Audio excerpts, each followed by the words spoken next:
Lucky or hindi masyadong lucky, ano kaya ang kapalaran natin ngayong araw? Alamin natin yan sa atin na pa-feng shui ni Master Hans Kua dito lang sa Hansabi. Rise and shine mga ka-RSP! Narito na ang gabay, patnubay palala at prediksyon ngayong unang araw, April 1 mula kay Master Hans Kua.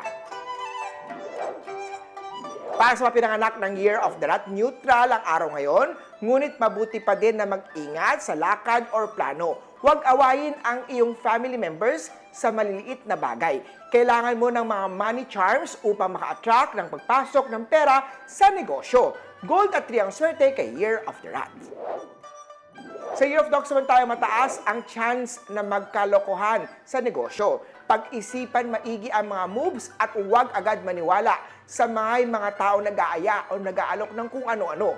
Para ilayo ka sa negative na energy na yan, makatulong pagsuot ng black onyx na bracelet or statue ng food dogs, ilagay yan sa main door po ng bahay o tindahan, protection yan sa mga manloloko. Blue at 7 ang swerte kay Year of the Ox. Sa Year of the Tiger naman, oras na para magkaroon ng pahinga sa relasyon, hindi naman maganda na yan. I-prioritize muna ang self-healing. Magsuot o mag-display ng mandarin ducks, ilagay yan sa bedroom southwest part ng kwarto para ma-enhance ang pag-ibig. Yellow at 7 ang swerte kay Year of the Tiger. Sa rabbit naman tayo, bigyan ng prioridad ang kalusugan. Health is wealth. Minsan na ang maliliit na diraramdam ay sintomas pala ng malubhang sakit. Makakatulong ang pag-display ng Holy Gourd pang-kontra yan sa sakit. Yellow at 4 ang swerte kay Year of the Rabbit.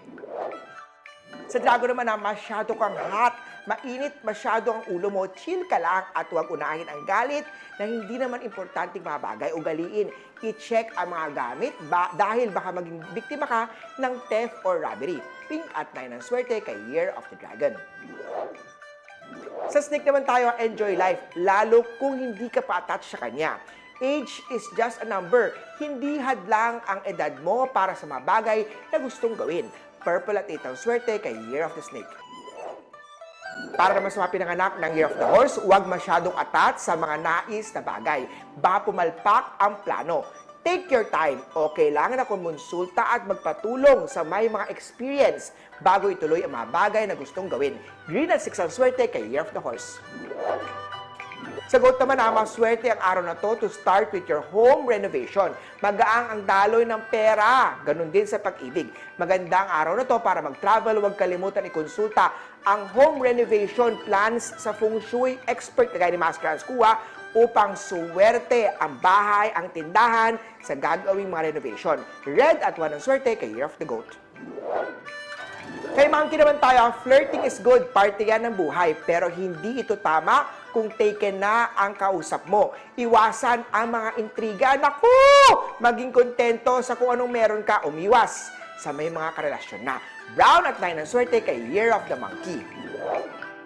Sa Rooster naman na ngayong araw ang magandang timing para magbago ng career o pag-aralan ang bagong skills. Enjoy life at huwag masyadong seryoso. Magpakonsulta kay Master Hans Kua para sa astrology, anong magandang career, anong magandang negosyo, anong path ng destiny na pwedeng gawin. Black at 5 ang swerte kay Year of Rooster. Sa Dog naman na ang hinahanap na pag-ibig, trabaho o solusyon sa problema ay nasa tabi lang. Kumilos agad at gawin na ang mga plano. Makakatulong ang career, business, money, tarot card reading. Silver at 1 ang swerte kay Year of the Dog. At sa Year of the Pig naman, gamitin ang pagiging charming para mapansin ka na ni crush. Iwas muna tayo sa mga love scam. Better to meet muna in person bago mahulog ang loob sa ibang tao. Dark blue, 7 ang swerte kay Year of the Pig. Muli po, ito po yung mga gabay, patnubay, palala at prediction lamang ni Master Han. Nasa inyo mga kamay nasa lalay ang inyong tagumpay. Kaya always be positive at i-claim ang mga swerte mga ka-RSP.